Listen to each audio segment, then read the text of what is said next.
औज़ुबिल्लाहि मिनश्शैतानिर्रजीम बिस्मिल्लाहिर्रहमानिर्रहीम वइज़ा कुन्त फ़ीहिम फ़अक़म्त लहुमुस्सलाता फ़लतक़ुम ताइफ़तुम मिनहुम मअक वलियअख़ुज़ू असलिहतहुम फ़इज़ा सजदू फ़लियकूनू मिन वराइकुम वल्तअति ताइफ़तुन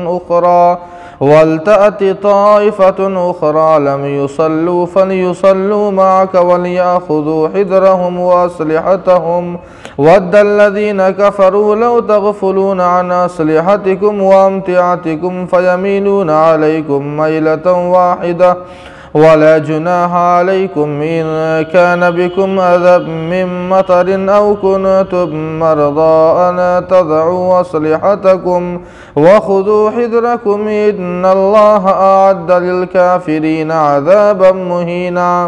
और जब आप खुद उनमें हो फिर आप उनके लिए नमाज कायम करें तो उनमें एक जमात आपके साथ खड़ी हो और वो अपने हथियार भी लिए रहे। जब ये सजदा कर ले तो तुम्हारे पीछे हो जाए और दूसरी जमात जिसने नमाज अदा नहीं की है आ जाए, फिर वो आपके साथ नमाज अदा करे और अपने बचाव का सामान और हथियार भी लिए रहे। ईमान न लाने वाले चाहते हैं कि तुम अपने हथियार और असबाब से गाफिल हो जाओ कि वो एक बारगी तुम पर हमला कर दे, और तुम पर इसमें कुछ हरज नहीं कि अगर तुम्हें बारिश की वजह से तकलीफ़ हो या बीमारी हो तो अपने हथियार तो रख दो और बचाव का सामान लिए रहो। बेशक अल्लाह ने ईमान न लाने वालों के लिए रुसवा कुन अजाब तैयार कर रखा है। नाज़रीन किराम, इससे पहले अल्लाह ताला ने नमाज सफ़र का बयान फरमाया था, अब यहाँ सलाते खौफ का बयान फरमाते हैं। दौरान जंग जो नमाज पढ़ी जाती है उसको सलाते खौफ कहते हैं और उसका तरीक़ा भी बताया है। अल्लाह फरमाते हैं कि जब मुसलमानों की फ़ौज का मुकाबला काफिरों की फ़ौज से हो जाए तो मुसलमानों की फ़ौज दो हिस्सों में हो जाए।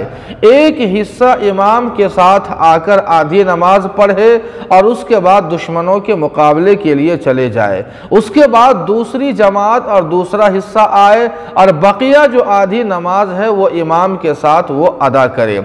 इमाम के सलाम फेरने के बाद जब दोनों हिस्से और दोनों जमातों की जो आधी बकिया नमाज है उसे जुदा जुदा उसे अदा करे, उसे पढ़ ले।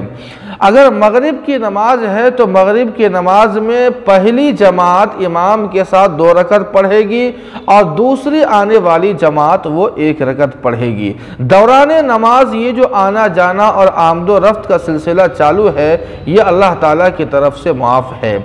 दूसरी बात अल्लाह ताला यहाँ बयान फरमाते हैं कि दौरान नमाज तुम अपने पास हथियार रख लो और हथियार जो जंग का जो लिबास है उसे पहने रखो, उसे अपने पास रखो, कहीं ऐसा ना हो कि दुश्मनों को मौका मिल जाए और तुम्हारे ऊपर यकबारगी हमला कर दे। आगे अल्लाह ताला बयान फरमाते हैं कि अगर बारिश या बीमारी या कमज़ोरी की वजह से हथियार पहनना या पास में रखना मुश्किल और दुश्वार हो तो फिर ऐसी हालत और सूरत में उसे उतार कर रख देने की भी इजाज़त है, लेकिन फिर भी अपना बचाव कर लेना चाहिए। अगर मैदान जंग में अगर दुश्मनों का इतना ज़्यादा खौफ है कि जमात के साथ नमाज पढ़ना मुश्किल और दुश्वार है तो फिर तने तनहा नमाज अदा करें। अगर सवारी से उतरने का भी मौका न हो तो फिर सवारी पर रहते हुए इशारे से नमाज पढ़ ले। अगर सवारी पर रहते हुए इशारे से नमाज पढ़ने की भी मोहलत न मिले और मौका न मिले तो फिर ऐसी हालत में नमाज को कज़ा कर दे। इससे अंदाज़ा हम और आप लगा सकते हैं कि मैदान जंग में और शमशीर के साये में रहते हुए आखिर नमाज का अल्लाह ताला हुक्म फरमाते हैं वहाँ भी माफ़ नहीं है, लेकिन उसके बावजूद हम और आप नमाज से इतने गाफिल हो चुके हैं कि नमाज़ों का एहतमाम हमारी ज़िंदगी में नहीं है। अल्लाह पाक हम सबों को अमल की तौफ़ीक़ अता फ़रमाए। वमा अलैना इल्लल बलाग।